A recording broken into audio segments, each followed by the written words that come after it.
자, 우리가 성서 진리 연구를 한 주일은 계속해서 하고 그 다음에 띄엄띄엄 해서 좀 연결이 안 되는 것 같지만은 그러나 시간 나실 때 계속해서 들어보시면 다 연결이 된다고 생각합니다. 오늘은 이미 예고된 대로 안식년과 희년의 의미를 공부하겠습니다.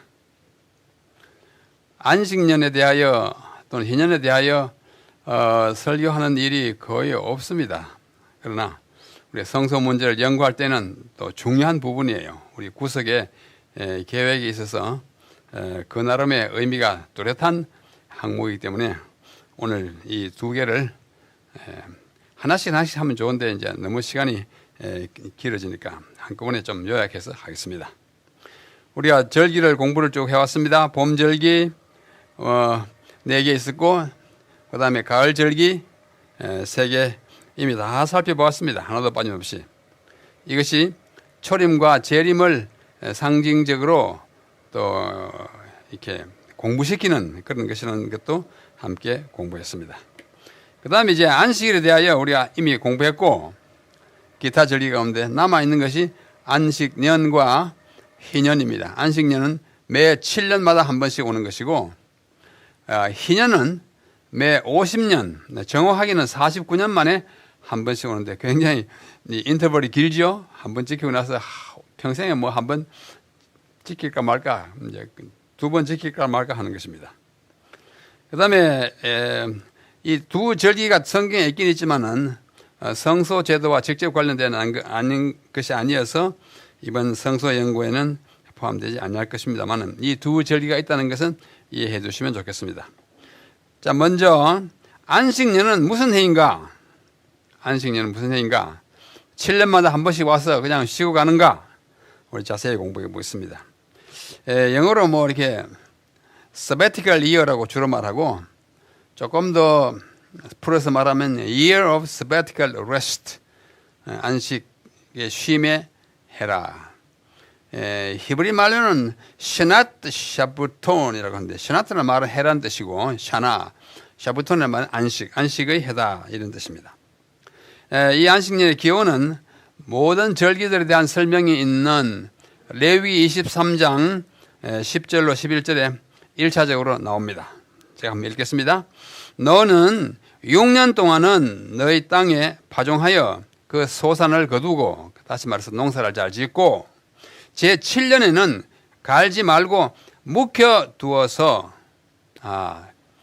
농사하지 말라 뜻이죠. 경작을 쉬어라. 쉽게 말하면 휴경하여 내 백성의 가난한 자로 먹게 하여라. 그 뭐 떨어져 있거나 뭐 혹시 가난한 사람이 와서 갈아 먹거든 그냥 둬라. 자기들 호구지체로 하는 거니까 도와주라. 그 남은 것은 덜짐승이 먹으리라. 너의 포도원과 감남원도 그리할지라. 또 손 봐가지고 거두어가지고 하려고 하지 말고 한 해를 푹 쉬어라. 이것이 안식년의 취지입니다. 그 다음에 레위기 25장에 가면 또 자세히 2차로 말씀하십니다. 아까 23장이었잖아요. 25장에 여호와께서 시내산에서 모세에게 일러 가라사대 이스라엘 자손에게 고하여 이르라. 너희는 내가 너희에게 주는 땅에 들어간 후에 지금 광야에서 지금 이 말씀을 하시거든요. 광야 생활 아시는 대로 40년 동안 이제 계속되었거든요. 그것이 다 끝난 다음에 가나안에 들어간 후에 이걸 지키기 시작하라는 뜻입니다. 그 땅으로 여호와 앞에 안식하게 하라. 그래서 이걸 땅의 안식년이라 이렇게 말합니다. 땅을 쉬게 하라.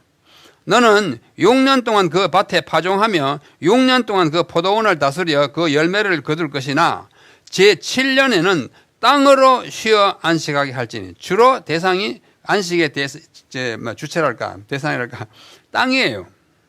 안식이 여호와께 대한 안식이라. 너는 그 밭에 파종하거나 포도원을 다스리지 말며 너의 곡물을 스스로 난 것을 거두지도 말아라. 왜? 다른 사람 없는 사람 거두가게 자비를 베풀어라.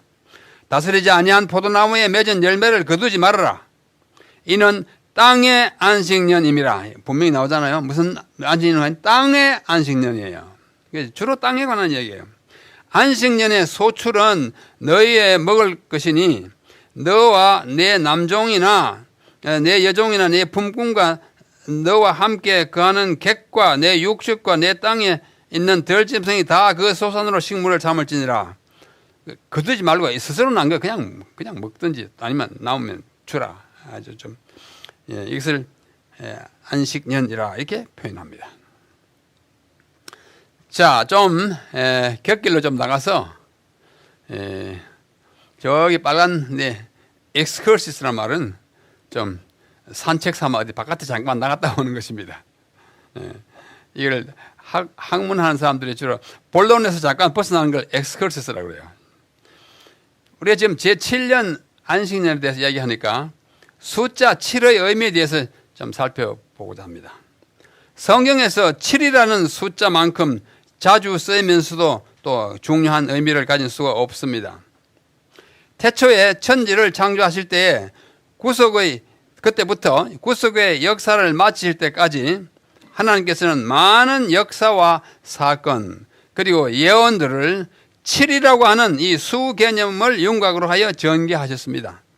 다 아시는 대로 제7일 안식일, 처음부터 7날을 한 주일로 한 안식일을 위시하여 제7년 안식년, 오늘 우리가 공부하는 제7년 안식년, 그 다음에 7 곱하기 7 해가지고 49년 만에 오는 희년, 그다 7과 관련된 것이죠. 그 다음에 정월 14일, 14일은 7의 2배잖아요. 그 14일에 6월절, 또 7일간의 무교절, 또 초실절로부터 49일, 77, 49일째 되는 77절. 그래, 77절이니까 49일째 되잖아요. 신약에서는 그걸 오순절. 그날부터 쳐가지고 50 하니까 오순절이라고 이게 표현합니다. 그리고 제7월 7째 달, 제7월 7째 달에 많이 있죠. 절기가 3개나 있었어요. 7월의 속죄일, 이 모든 것들이 7과 연관되어 있고, 특히 요한계시록의 예언들은 7 교회, 7 인, 7 나팔, 7 재앙 등으로 7이 골격을 이루고 있습니다. 7이라는 숫자는 하나님의 창조 사업과 구속 사업의 얼개를 형성하고 있습니다. 여러분 동의하시죠? 7이 이렇게 많은데 어떻게 부인할 수가 있나요? 그죠? 참고로 성경의 수를 공부하는 학문을 뉴머롤로지라고 그래요. 뉴머롤로지. 우리말로 수비학, 수의 비밀을 공부하는 학문 또는 숫자학 이렇게 말하는데 영어로는 뉴머롤로지. 좀 이따 한 번 더 나오겠습니다. 이보세요. Biblical Numerology. 성경 수비학, 성경 숫자학이에요. 여기 뉴머롤로지는 말이 어디서 나오냐면 여기 라틴에서 누메로스라는 말이 누메로스가 수이고 로고스는 말 학문 그냥 수하고 학문 합쳐가지고 뉴머롤로지 이렇게 해가지고 영어에 뉴머럴 수 같은 거요. number 이게 뭐예요? 이건 독일 말, 이거는 프랑스 말 다 비슷해요. NOMNUM이 뿌리를 가지고 있는 것입니다. 여기 있는 책들은 다 저한테 있는 책인데 제가 가져오지 않았습니다. 사진만 보여드립니다. 이 책 아주 유명한 책입니다. 성경적인 숫자학. 존 데이비스라는 사람 썼고, 이거는 누가 쓰는 건데 번역한 거예요. 성경 숫자의 영적 비밀. 그 다음에 또 성경 속의 수의 신비 이런 책도 있고, 축복과 저주를 숫자로 구별하는 지혜. 숫자예요. 혹시 여러분들 좀 시간이 있거든 성경과 관련된 수를 공부하면 자료도 꽤 있고 재미도 꽤 있습니다. 한번 해보십시오. 해보시라고. 그 다음에 가장 좋은 책은 이 책입니다. Number in Scripture. 성경의 수예요. 요거를 번역한 것이 요거예요. 벌링거라고 하는 사람 쓰는데 이 벌링거, 이 정아무개가 번역했습니다. 이게 저는 이 책을 오래전에 사가지고 자주 참고합니다. 재밌습니다. 성경의 수가 신비해요. 그래서 7은 가만히 보면 3과 4의 합입니다. 맞죠?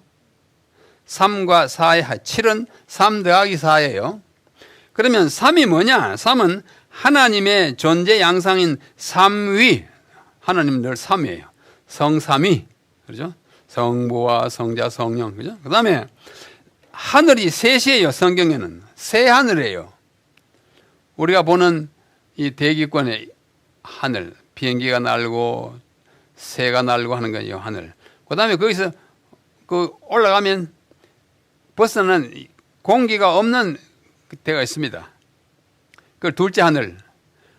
그 둘째 하늘은 얼마나 먼지 몰라요. 몇 백억 광년이에요. 그 다음에 끝에 가면 뭐가 있냐면 셋째 하늘이 있습니다. 셋째 하늘은 하나님이 계시는 곳입니다. 제가 이번에 여수 요양병원에 가서 별빛 속에 빛나는 주님이라는 제목으로 한 줄 말씀했습니다.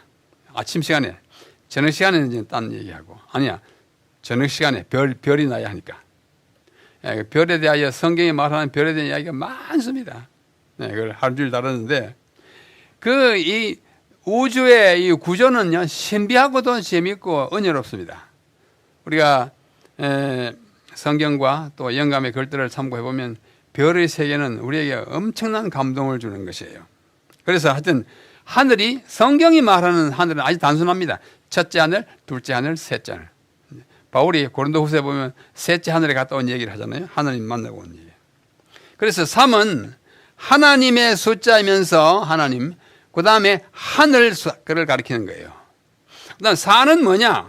사지. 제가 지금 사지가 이렇게, 그 사람이 건강한데 갈 때는 사지가 멀쩡한데 이러잖아요. 사지란 말은 사람 전체를 말해요. 그 다음에 사람의 관계에 있어도 부모, 자녀, 그죠? 남녀노유 다 넷입니다.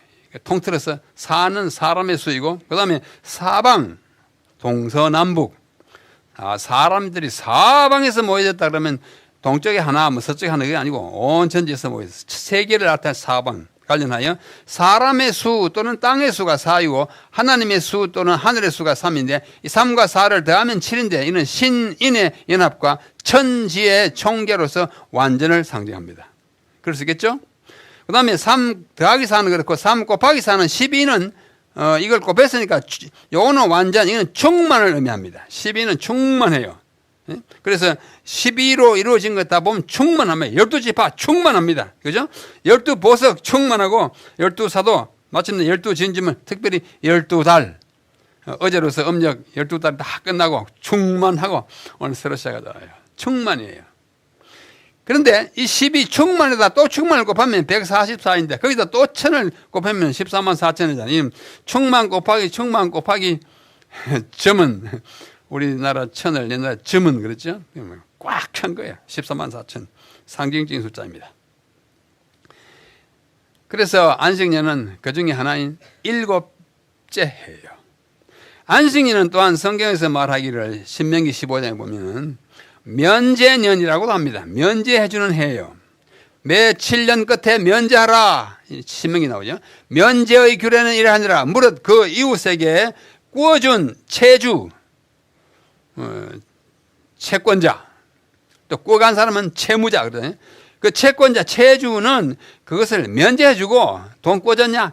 7년 되거든. 그만 내가 가져라. 이렇게 해주라 그래요.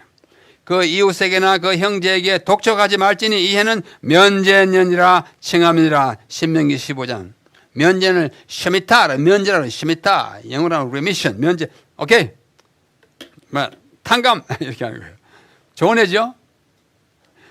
이제 그러기 위해서 7년 되면 뭐 탕감 받기 위해서 돈을 많이 꾸자 이러면 이제 또 이 원칙에 응하는 거예요. 요컨대 안식년은 경작을 쉬는 해, 아까 땅의 안식년을 하고 돈을 꾸어준 이에게 부채를 면제해주고 노예로 팔린 자들에게 자유를 부여하는 해였습니다. 요 신명기 15장 3절 이하에 보면 나와요. 이러한 안식년 제도를 제정하여 지키는 데는 복합적인 축복이 뒤따랐습니다. 안식년의 준수는 땅을 쉬게 하니까 백성에게 막 탕감받으니까 모두 유익했다. 또 사람도 쉬니까 1년 동안 경작하지 않고 둔 땅은 그 후에는 더욱 풍부한 수확을 가져다 주었다. 땅을 우리 농사라는 게 뭐 무작정 막 빨아내는 게 아니잖아요. 땅에도 뭘 내놓을 게 있어야죠. 그렇죠? 곡식에 영양물 주려면 이 뭐 비축해야 되는데 계속 파먹기만 하니까 그래야 모자라니까 비료 주고 하잖아요. 비료 주면 땅이 또 나쁘게 되고 땅을 쉬게 효경하는 것은 참 좋은 일입니다. 백성들은 분주한 덜 노동에서 벗어났다. 그리고 한편에는 그 기간 동안에 따르는 여러 가지 작은 일이 있긴 하지만 모두 보다 큰 여가를 누렸고 다가올 여러 해 동안 쓸 수 있는 체력을 저장할 기회를 얻을 수 있었다. 이런 이제 좋은 점이 많이 있었어요. 이와 같은 축복을 만인이 모든 사람이 누릴 수 있도록 하기 위하여 하나님께서는 특별한 약속을 허락했어요. 형이했더니 이거 굶어 죽게 됐다 이러면 안 되잖아요. 하나님께서 거기에 대한 보충. 혹 너희 말이 우리가 만일 제7년에 안식년에 심지도 못하고 그 산물을 거두지도 못하면 무엇을 먹고 살까? 라고 하겠다고요. 그러나 내가 명하여 제6년에 내 복을 너에게 내려 그 소출이 3년 썩에 족하게 하게 해주겠다. 금년 쓰고 내년에 거두지 않으니까 또 있고 그 다음에 거두지 않고 심지 않으니까 그 다음에 심을 때까지 3년 썩에 족하게 하겠다. 너희가 제8년에는 파종하려니와 묵은 곡식을 먹을 것이며 제9년 곧 추수하기까지 묵은 곡식을 먹으리라. 풍성히 내가 해줄게.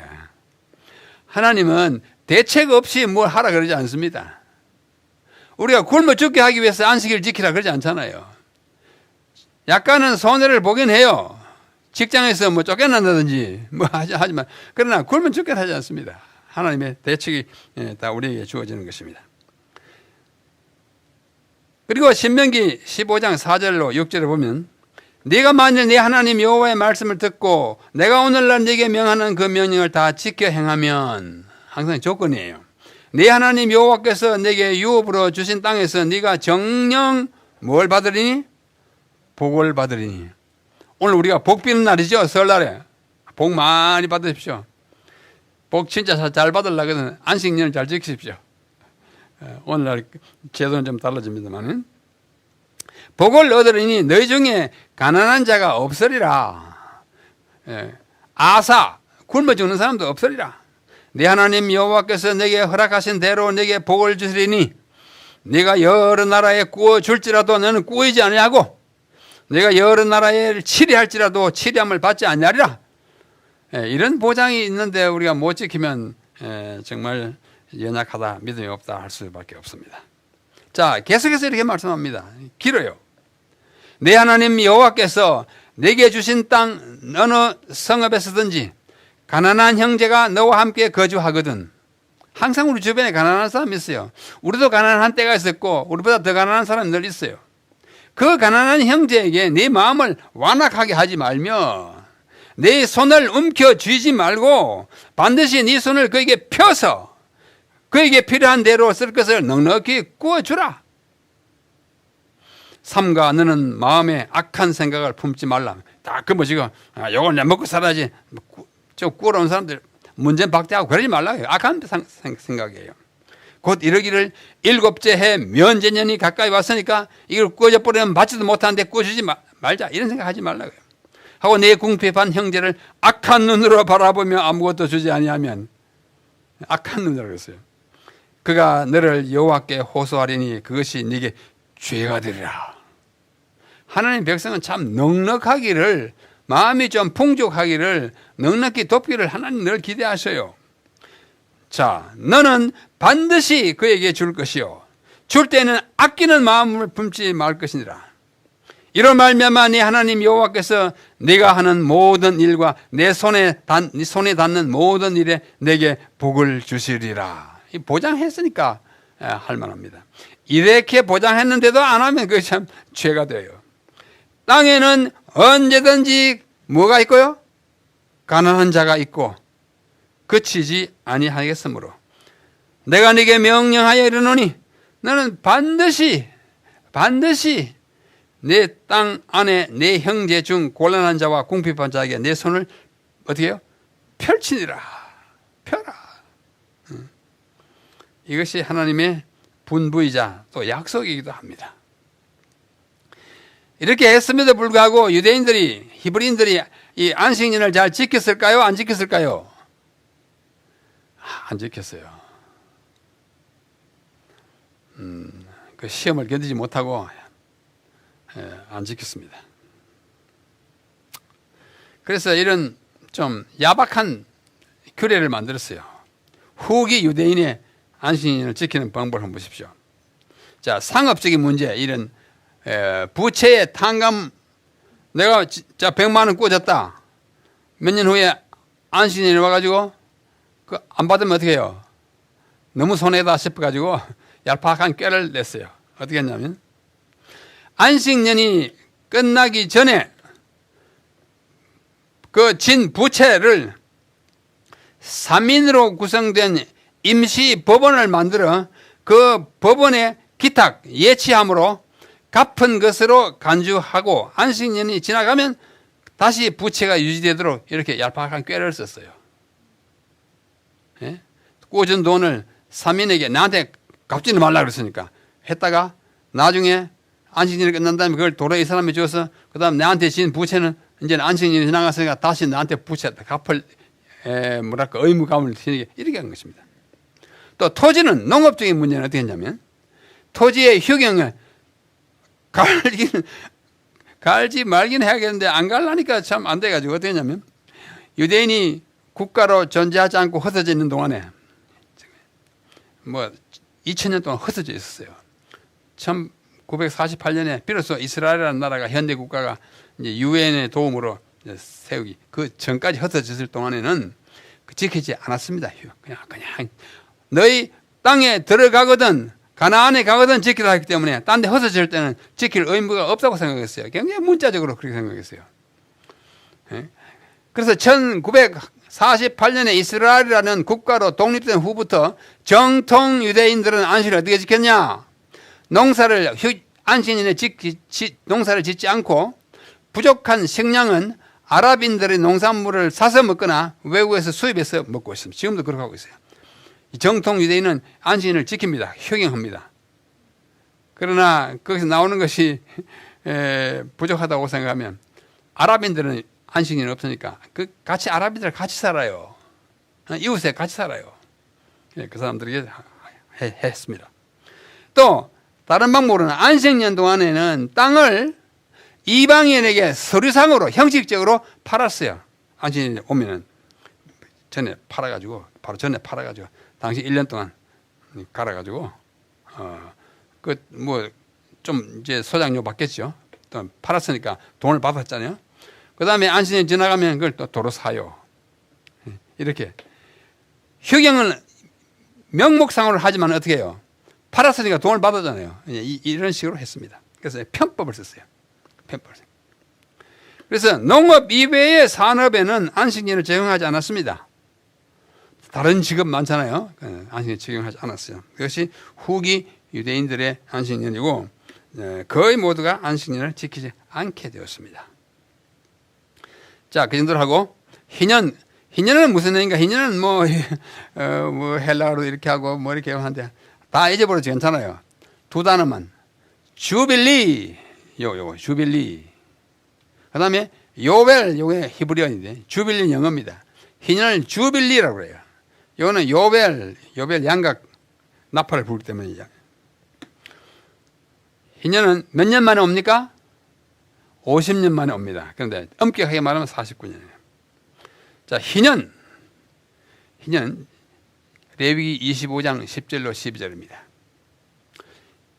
제50년을 거룩하게 하여 전국 거민에게 자유를 선포하라. 여러분 한번 같이 읽으십시다. 전국 거민 시작. 전국 거민에게 자유를 공포하라. 이 단어가, 이 문장이 굉장히 중요해요. 이따 보면 합니다. 이 해는 제50년은 너희에게 희년이니 너희는 각각 그 기업으로 돌아가. 이 기업에 대한 오해가 많아요. 기업, 중소기업은 그만 아니까.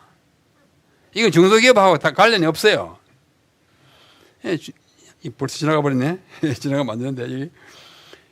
요 기업, 요건 중소기업은 요거고, 여기 아니에요. 성경에는 이런 기업이 한 번도 없어요. 이 기업은 다 이거 기초가 되는 산업이에요. 옛날에 어떤 분이 강의하는데 보니까 흑판에다가 기업이라고 이거 가르치면서 이렇게 떡 써가지고 하는 것도 있었어요. 네. 그런 것도 있는데. 자, 기본되는 산업, 조상으로부터 물려받은 그 가업, 이런 거 기업, 기본되는. 기업으로 돌아가면 자기가 받은 기업으로 돌아가. 각각 그 가족에게로 돌아갈지다. 자, 자유를 선포하고 기업으로 돌아가고 가족에게 돌아가요. 노예들은 이제는 자기 가족으로 돌아갑니다. 그 50년은 너희의 희년이니 너희는 파종하지 말며 뭐처럼 안식년처럼. 그 다음에 스스로 난 것을 거두지 말며 뭐처럼 안식년처럼. 다스리지 아니한 포도를 거두지 말며 뭐처럼 안식년처럼. 이는 희년이니 너희에게 거룩함이라. 거룩한 건 하나님을 위해서 딱 부여해 놓은 거니까 손대지 말라 이거예요. 너희가 밭의 소산을 먹으리라. 나는 거 가지고 먹어도 돼. 경작하지 마. 그래서 여기 세 가지, 세 단어가 중요합니다. 희년에는. 첫째는 뭐요? 자유. 둘째 뭐요? 기업. 셋째는 가족에게로. 누가? 팔려간 사람이, 노예가. 자기 가족에게로. 다시 말해서 본연으로 돌아가는 것이에요. 인간은 자유롭게 태어났는데 지금 속박이 돼 있어요. 그럼 안 돼. 자유롭게 풀어지는 거예요. 그 다음에는 뭐요? 재산을 다 팔아먹었어요. 뭐 비투성이 돼가지고. 뭐 농사를 잘못 지었든지 그걸 이제 팔아가 상업을 했는데 망쳤다든지 아니면 뭐랄까 뭐 나쁜 짓을 해가지고 재산 날리든지 해버리면 그것이 자기의 본업으로 다 돌아가는 것입니다. 노예도 마찬가지고 돌아가는 거예요. 그래서 나팔을 불어 희년이 온 것을 알렸습니다. 나팔 불었어요. 이게 뭐예요? 속박의 사슬을 끊고 이게 희년이에요. 참 희년은 바람직했습니다. 기다릴만 했습니다. 기다릴만 했어요. 그래서 이게 이제 자유의 종이에요. 자유의 종, 리버티 벨이라고 하는 필라델피아에 있는 이 굉장히 유명한 종입니다. 언제 만들었냐면 1751년에서 1753년 이때 만들었는데 누가 만들었냐면 화이트채플 벨 파운드리, 파운드리라는 말은 주조장, 뭐 주물 공장에서 이걸 만드는데 이 높이가 1.16m. 뭐 하도 차도 했는지 이게 막 깨진 자국이 있어요. 이게 미국에서 굉장히 중요한 그 국보입니다. 국보 같은 것입니다. 여기에 글이 박혀 있어요. 이 글이 막 이거예요. Proclaim liberty throughout all the land and to all the inhabitants thereof. 전국의 모든 사람에게 뭐를 선포하라?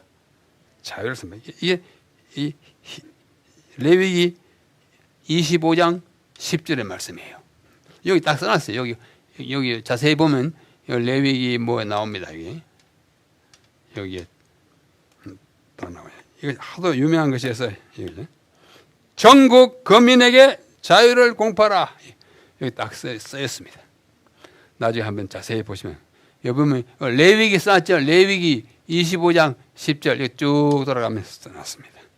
필라델피아. 이것이 미국인들에게 역사적으로 너무 중요해요. 자유를 찾는 미국인들의 하나의 역사적 산물이에요. 그래서 이걸 동전에도 이렇게 만들었고, 보이죠? 또 우표도 만들었고, 이게 다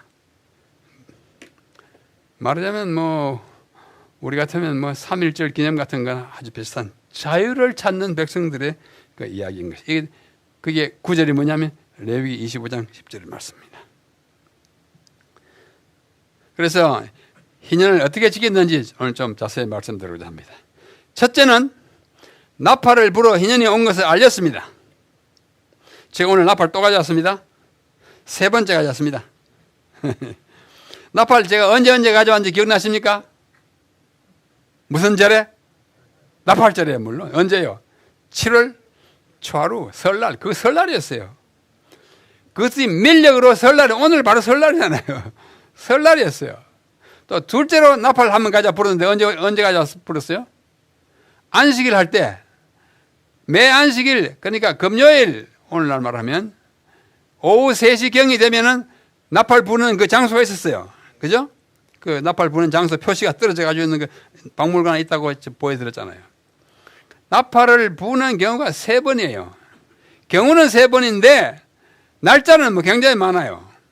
첫째, 매주 금요일에 불었고 매달 초하루에 불었고 월삭에 특별히 7월 월삭인 나팔절에는 대대적으로 불었고 그 뭐 월삭이 다 갔죠. 그다음에 세 번째는 희년에 불었어요. 이 나팔 불었어요. 나팔을 뭐 정말 50년 만에 한 번 부니까 이건 굉장한 나팔입니다. 이 나팔 불었어요. 제가 한번 또 불어볼게요.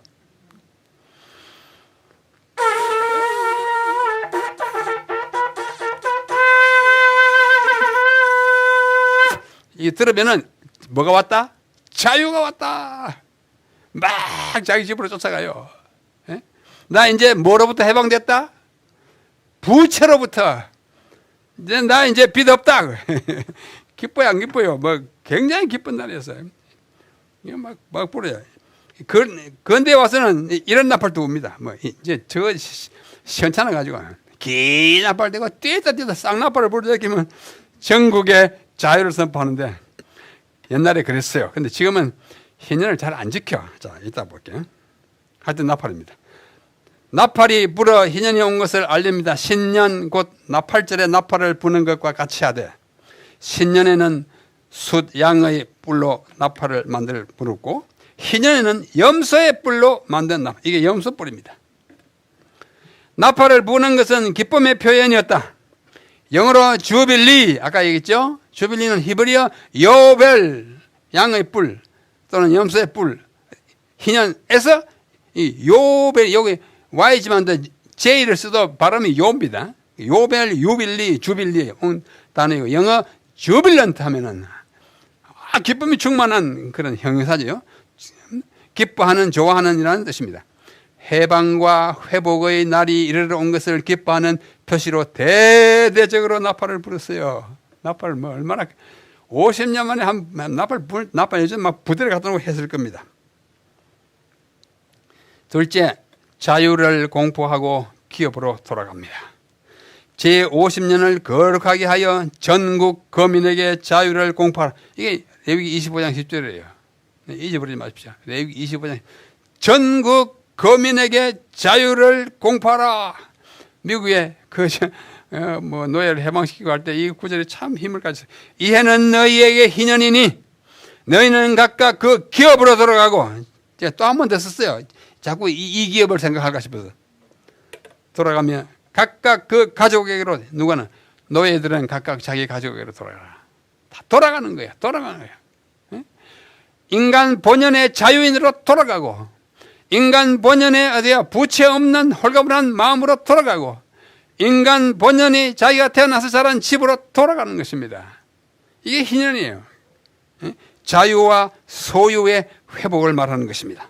간단히 말씀드렸습니다. 셋째, 파종하지 말고 추수하지 말라. 아까 그랬잖아요.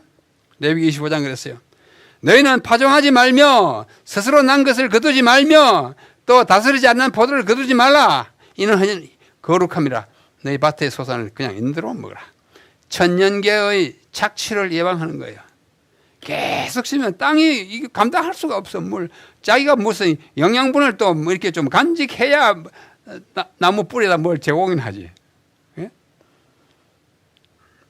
우리 선조들도 좀 지혜스러워서 땅을 묵히는 거 있었잖아요. 예? 휴경한다 그랬죠. 그래서 파종하지 말고 추수하지 말고. 넷째, 희년의 연수를 따라서 매매하라. 하나님 참 인간들에게 지혜를 많이 제공해 주셨어요. 들어보십시오. 이 희년에는 너희가 각기 기업으로 돌아갈지라.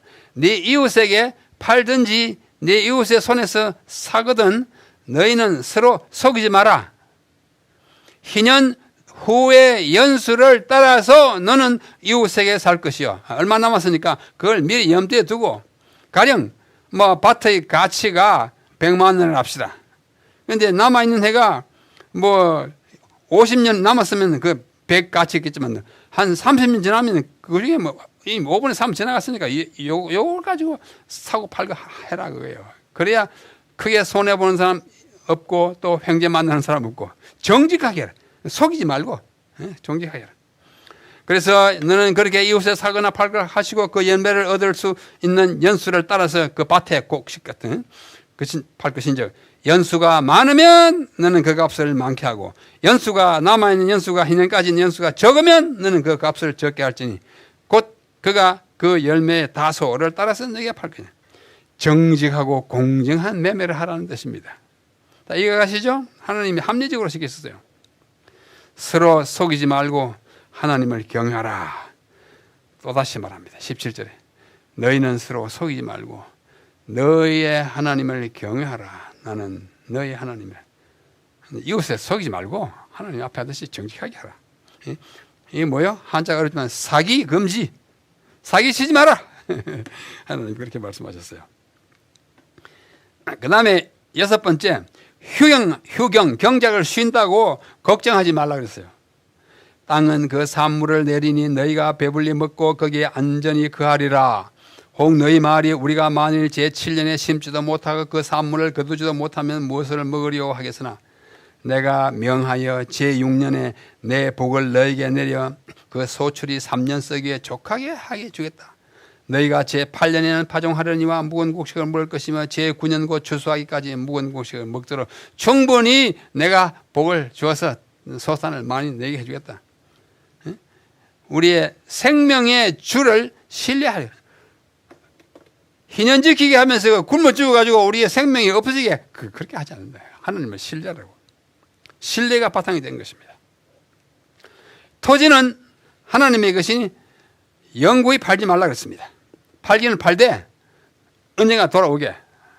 그리고 말하자면 이것은 완전히 파는 것이 아니라 일정한 기간 동안 사용료 형식으로 팔아라 그래요. 토지를 영영히 팔지 말 것은, 그러니까 다시 회수할 수 없게는 팔지 마라. 네가 돈이 필요해가지고 땅에 얼마를 팔거든 희년까지 그 사용료 액수만 받아라.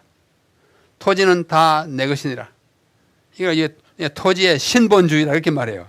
토지는 궁극적으로 하나님의 것이다. 너희는 나그네요 우고하는 자로서 나와 함께 있느니라. 우리가 다 이 세상에 나그네요. 영원한 내 땅이 어디 있어요? 죽어버리면 뭐 아무것도 없는데. 너희 기업에 온 땅에서 그 토지 무르기를 허락할지니, 무른다는 것은 갚아주는 걸 말합니다. 만일 너희 형제가 가난하여 그 기업 얼마를 팔았으면 그 근족이 와서 동족에 판 것을 물을 것이요. 근족이 그 의무를 져야 돼요. 이 다 아시잖아요. 팔았다. 이제 내가 다시 회수할 능력이 없다. 가까운 친족이 그걸 돈 줘서 사가지고. 룻기에서 그런 얘기가 나왔지 않습니까? 그게 되물을 힘이 없거든. 그 판해를 계수하여 그 남은 값을 산자에게 주고 그 기업으로 돌아가게.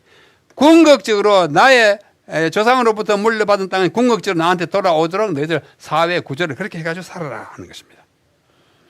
이게요, 이스라엘 우표예요. 이스라엘이 스탬프, 유대인의 그 뭐 국가 기금을 이제 기념하는 것인데, 여기는 땅은, 토지는 영영히 팔지는 마라 하고 이 히브리 말 그거예요. 땅은 하나님의 소유고 우리에게 다 말하자면 맡겨준 위탁물이니까 영원히 팔아가지고 네 위탁물이 아무것도 없게 하지 마라. 그런 이스라엘 사람들의 이야기입니다. 8번째, 희년의 원소유자에게 돌아가게 하여라. 그러나 자기가 물을 힘이 없으면 그 판 것이 희년이 이르기까지 산자의 손에 있다가 희년에 미쳐 돌아올 것이고 그가 곧 그 기업으로 돌아갈 것이니라. 이렇게 함으로써 어떻게 희년이 되면 다 전부 뭐예요? All set. 다시 시작하는 거예요. 제가 뭐 썼는데 경제적 차등 구조의 영구화를 방지하고, 뭐 돈 많은 사람은 이제 완전히 막 대대로 부자고, 좀 실수해가 팔아먹은 사람은 막 그 대대 손손이 거지하면 안 된다 그래요. 경제적 차등 구조의 영구화를 방지하고 경제적 사회적으로 새 출발 다 돌아와가지고 이제 뭐요? 그렇게 부자도 자기 것만, 다 잃어버린 것도 자기 것만 같이 시작하는 것이에요. 새로운 출발을 하게 하는 것입니다. 어디 가면 그런 구조가 우리에게 전개될까요? 하늘나라예요. 희년은 하늘나라를 연습하는 거예요. 여기 아주 중요한 거 있어요. 동족에게서 이식을 취하지 마라. 내 동족이 비난하게, 가난하게 되어 빈손으로 내 곁에 있거든. 너는 그를 도와 객이나 손님이나 우거하는 자처럼 지나가는 나그네처럼 너와 함께 생활하게 하되 너는 그에게 이식을 취하지 말고 누구일 경우에 동족일 경우에 동족하기는 이자 받지 말라고 그랬어요. 말고 네 하나님을 경외하여 내 형제로 너와 함께 생활하게 할 것이니 같이 살아라. 예? 참 좋은 말씀이에요. 너는 그에게 이식을 위하여 돈을 구하지 말고 이익을 위하여 식물을 구하지 말라. 나는 너희 하나님이 되리고 또는 가나안 땅으로 너희에게 주리고 애굽 땅에서 너희를 인도하는 너희 하나님이니까 너희 좀 고루고루 서로 도우면서 살아라. 얼마나 좋아요. 예? 이익과 이식을 제가 여기 뭐 좀 써놨는데요. 이익, 이식, 이자, 이윤 뭐 다른 거 다 아시잖아요. 이익 뭔가 내가 더 뭐 좀 얻는 거 다 이익이에요. 이식과 이자는 돈을 주고 받는 거 이식이고 이윤은 뭐 장사해가지고 더 얻는 거 이윤이라고 그러잖아요. 이윤은 괜찮아요. 이식과 이자는 취하지 마라. 장사해가지고는 그 이익이 생겨야, 이윤이 생겨야 우리 장사하잖아. 하나님께서 그렇게는 하지 않고 돈을 꾸어져가지고 생돈 꾸어져가지고 거기다 막 붙여가지고 돈놀이나 고리대금 하지 말라고 하는 것입니다. 누구에 대하여? 동족에 대하여. 이방인에게는 꾸어줘도 아마 이자를 받아도 됐던 모양입니다. 하여튼 그렇습니다. 그 다음에 또 동족을 종으로 부리지 말라. 희년과 관련된 법이 많아요. 내 동족이 가난하게 되어 내게 몸이 팔리거든. 돈을 못 갚으니까 이제 몸 팔려가서 노예 생활하는 거예요. 너는 그를 종으로 부르지 말고 품꾼이나 우거하는 자같이 너와 함께 있게 하여 희년까지 너를 섬기게만 하지 종 취급하지 마라. 동족을 종, 그건 안 된다. 아무리 가난해도 뭐 큰 빚을 지고 무슨 그래서 그냥 가서 부리긴 하지. 종처럼 그렇게 인신매매 같은 거 하지 마라. 그때는 그와 그 자녀가 함께 네게서 떠나 그 본족에로 돌아가서 희년이 되면 말입니다.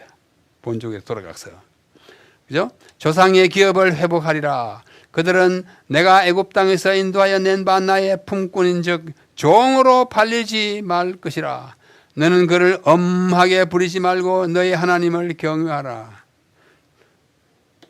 엄하게 부르지 말라 다음에 자꾸 하나님을 경외하라 말합니다. 하나님을 경외하는 사람은 사람을 마구잡이로 부를 수 없어요. 그죠? 왜? 그 좀 비천하고 가난해도 그 사람이 누구의 아들이에요? 하나님의 아들이고 하나님이 구원한 하나님의 형상이 있는 인간이잖아요. 인간의 존엄성을 피차에 엄하게 부르지 말라고 46절 한 번 더 나옵니다. 인도주의예요. 인격을 무시하면 안 돼요. 자, 이상과 같은 희년의 교례가 있는데 오늘 나머지 시간 한 10분 동안에 희년의 주기와 희년의 의미에 대해서 좀 깊이 생각하려고 합니다. 희년은 자, 먼저 안식년부터요. 언젠가 시작하는 해가 있었습니다. 1년. 그 다음에 2년, 3년, 4년, 5년, 6년 다음에 제7년은 안식년이에요. 이 1년이 언제 있는지에 대해서는 사람들이 확실하게 파악하기 힘들어요. 하여튼. 그 다음에 안식년이고, 요거 둘째 해가지고 14년이 안식년, 21년, 28년, 35년, 42년, 49년이 안식년들입니다. 제1주기 희년의 주기를 지금 말하는 거예요. 49년 다음에는 제50년이겠죠? 이 50년이 희년이에요. 그러므로 제49년은 안식년이고 제50년 희년이니까 두 해가 연거푸서 거룩한 해예요. 아시겠죠? 그 다음에 여기 첫째 사이클이고 둘째 사이클은 여기 50년인데 그 다음에 51년은 둘째 사이클의 두 번째 해예요. 50년은 첫째 사이클의 제50년이면서 동시에 제2주기의 첫째 해예요. 겸했어요. 여기에 좀 오해가 생깁니다. 그러나 이건 확실해요. 그래서 제2주기에는 50년이 1년이고 51년이 2년, 52년이 3, 4, 5, 6, 제7년은 처음부터 시작해가지고 7의 배수인 56년이 제2주기의 첫 번째 안식년이에요. 분명합니까? 네. 그 다음에 이하 동문에 57년, 58년 해가지고 63, 79, 63, 70 해가지고 이것이 제2주기 77년, 84년 뭐 이렇게 내려간다고요. 그래서 희년은 앞주기의 50번째 해이고 그 다음 주기의 첫 번째 해가 같은 해예요. 그래서 50년이라 하긴 하지만은 실질적으로 몇 년 만에 한 번씩 희년이 오는 거 아니? 49년 만에 한 번씩 옵니다. 확실하죠? 네, 오해 없으시기 바랍니다. 그래서 이 희년에 대하여 사람들이 아주 환상적인 생각을 많이 해요. 희년에 대한 그릇된 기대가 있어요. 자, 첫째 기대는 예수님의 십자가의 죽음으로부터 제40번째 희년에는 큰 일이 발생할 것이다. 왜? 40이 성경적으로 아주 의미 깊어요. 홍수 때에 40주야 비가 왔고 홍수는 인간의 죄에 대한 심판이었으므로 40주야 와서 40뭐 다음에는 굉장히 큰 일이 일어난다. 출애굽 때 이스라엘 광야에서 40년간 방랑했고 예수께서 사탄의 시험 받기 전에 40일 동안 금식했고 예수께서 부활하신 후에 40일간 이 세상에 머무르고 그러므로 예수께서 십자가 위에서 돌아가신 때로부터 40번째 희년은 대단히 중요하고 의미 있는 해일 것이다. 것이다 이게 추측이에요. 그래서 예수님이 십자가에 달려 돌아가신 해가 AD 31년으로부터 40번째 희년을 계산했어요. 사람들 계산해가지고 이 해가 굉장한 뭐 사건이 일어난다. 뭐 예수님 다시 오시든지 뭐 이게 계산. 자, AD 31년 더하기 희년의 주기가 49년이니까 49 곱하기 40 49 곱하기 40 하면 이게 뭐냐 1960년이 나와요. 더하기 31년 하면 1991년 이 해에 무슨 특별한 사건이 일어날 것으로 믿고 기다렸으나 아무 일도 없잖아요. 1991년 여러분 그때 이 땅에 살아있었잖아요. 아무 일도 없이 나갔어요. 굉장히 큰 기대를 가졌어요. 자, 이거 허무맹랑한 기대이고 둘째 가나안에 들어간 때로부터 70번째 주빌리 70번째 희년에는 또 큰 일이 난다고요. 왜냐하면 뭐라 그랬어요? 내가 너에게 준 땅에 들어가거든 안식년을 지키고 희년을 지키라 했으니까 가나안에 들어간 해를 잡아내야 돼. 잡아내. 성경에서 7과 70은 매우 중요합니다. 아까 봤어요. 제7일 안식일, 70주일 다 내렸어요. 장로 70인 시내산 올라갈 때. 그 다음에 뭐요? 종려나무도 70주, 바벨론 포로도 70년. 이런 번이 7번이라도 뭐 용서라 등등. 7과 70의 숫자가 대단히 중요하긴 해요. 그리하여 출애굽한 해로부터 70희년이 되는 해에 매우 특별한 사건이 발생할 것으로 믿었어요. 그래서 49 사이클 곱하기 70주 하면은 3430년이라는 횟수가 되는데 유대인의 계산으로는 출애굽의 연도가 BC 1456년입니다. 그들이 믿는 대로. 그게 입가나안은 이때로부터 40년이 지나 광야 생활 40년이 지나가니까 40년은 더하면 안 되고 빼야 되잖아요. BC니까. 그래서 40을 빼면은 입가나안 연도는 1416년 맞죠? 네. 1416년으로 이 해로부터 아까 70희년 3430년이 되는 해는 그 해에는 모든 것이 희년처럼 바르게 되고 돌아가고 깨끗하게 하고 새 출발하는 큰 새로운 세계가 전개된다고 믿었어요. 그들의 희년은 아래와 같습니다. 그래서 막 그때부터 막 계산했어요. 한번 보십시오. 출애굽은 1456년. 그래서 40을 이제 빼니까 1416년. 그 다음에 첫 희년 사이클, 그때부터 49년 빼야 돼요. 빼야죠. 빼면 1367년 BC. 또 49년 빼면 또 1300, 뭐 등등으로. 예? 쭉 내려가요.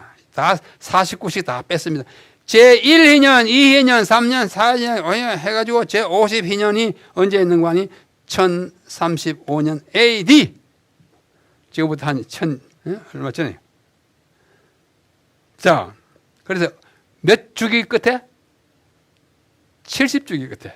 자, 계산합니다.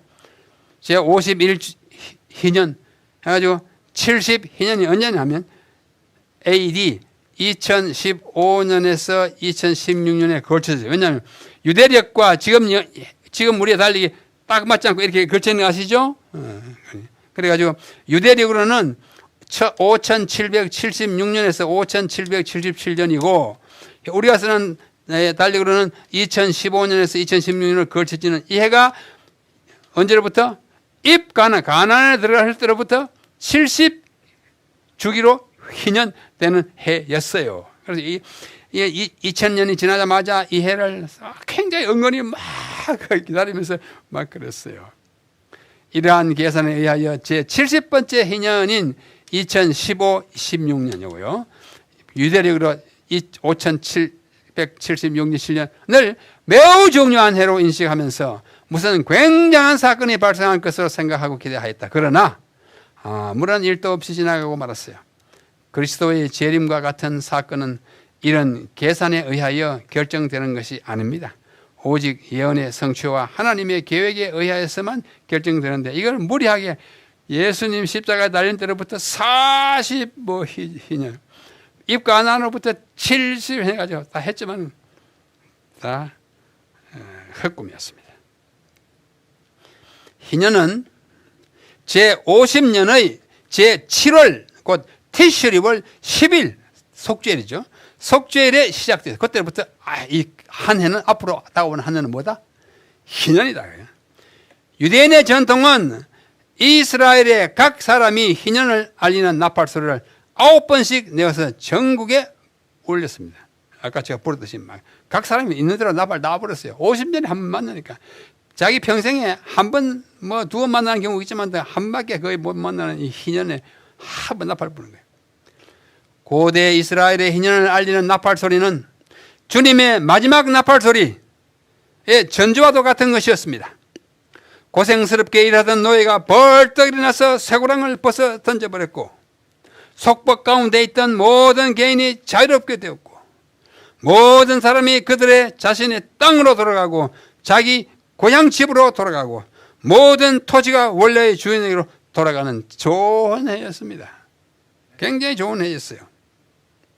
요약하면 희년은 만유를 회복하고 즉 자유와 소유의 회복 및 새로운 출발을 하게 하는 절기로서 만물이 새롭게 되고 마태복음 19장 28절에 예수님이 하신 말씀처럼 세상이 새롭게 되는 해 곧 새 하늘과 새 땅의 도래를 포상하는 것이 희년이었습니다. 이것의 부분적인 성취는 그리스도의 지상 생애 동안에 있었어요. 누가복음 4장에 보면은 막 고쳐주고 막 회복시켜주잖아요. 건강을 회복시켜주잖아요. 그러나 궁극적인 성취는 그분의 재림 때에 있게 될 것입니다. 우리 하늘나라에 가면 다 회복. 여러분이 지금 땅이 없어도 하늘나라 땅이 있어요, 없어요? 있어요. 누가 땅을 차지합니까? 온유한 자는 복이 있나니 땅을 기업으로 받을 것이며. 참 좋은 나라입니다. 우리 주변에는 희년의 의미를 너무나 중요하게 생각한 나머지 그리스도께서 문자적으로 희년의 재림하시리라고 생각하여 희년의 주기를 알아내려고 부심하는 사람들이 있었습니다. 아주 유명한 목사님도 그랬어요. 또 유명하지 않는 몇 목사가 또 그랬어요. 이것은 대단히 지혜롭지 못한 일일 뿐만 아니라 우리의 신앙생활에 오히려 해독을 끼치는 일로 낙착되기 쉽습니다. 우리 교회 가운데 1987년이 희년이고 그 해가 진짜 주님이 오시는 해라고 난리를 쳤습니다. 미국에 그런 목사가 있었어요. 울프라고 하는 목사였어요. 팜플렛을 막 이때 제가 미국에 살았어요. 이때. 근데 공부를 마치고 한국에 와보니까 그걸 그대로 또 판박이를 해가지고 막 나를 책 만들어가지고 있었어요. 다 헌일이었어요. 그 다음에 그로부터 또 7년을 더 돼가지고 1994년이 희년이다. 그날 주님 올지 모른다. 2015년 아까 그 해예요. 유대인들이 등등 있었지만은 다 물거품처럼 허사로 지나갔어요. 그날은 아무도 몰라요. 인자도 모른다 그랬어요. 알려고 하지도 마라. 알려고 하지 마라.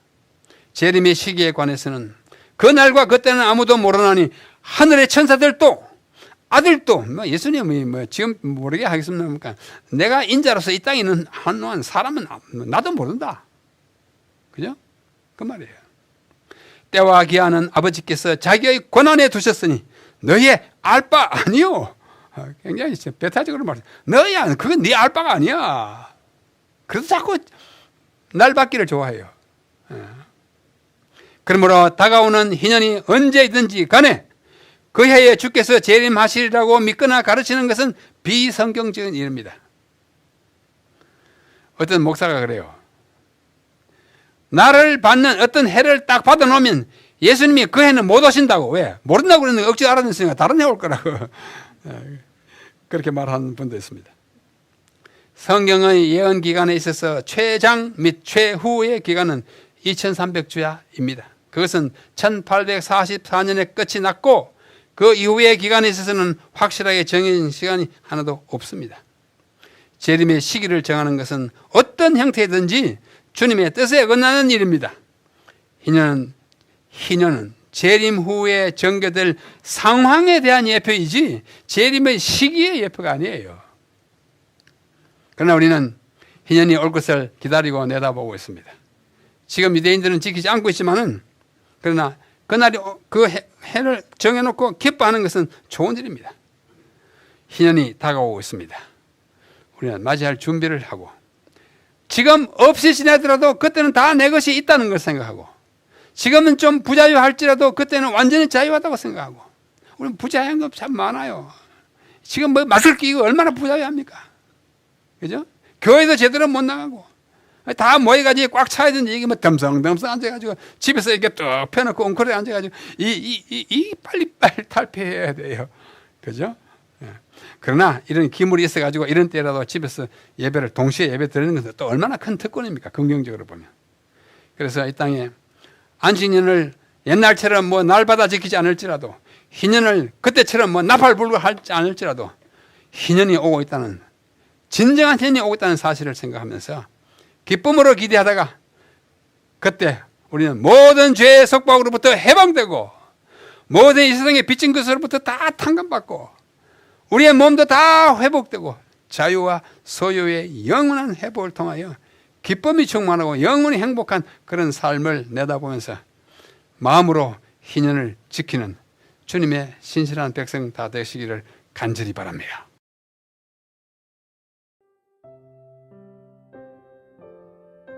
하늘에 계신 우리 아버지여, 이름이 거룩히 여김을 받으시오며 나라에 임하옵시며 뜻이 하늘에서 이룬 것 같이 땅에서도 이루어지이다. 오늘날 우리에게 일용할 양식을 주옵시고 우리가 우리에게 죄 지은 자를 사하여 준 것 같이 우리 죄를 사하여 주옵시고 우리를 시험에 들게 하지 마옵시고 다만 악에서 구하옵소서. 대개 나라와 권세와 영광이 아버지께 영원히 있사옵나이다. 아멘.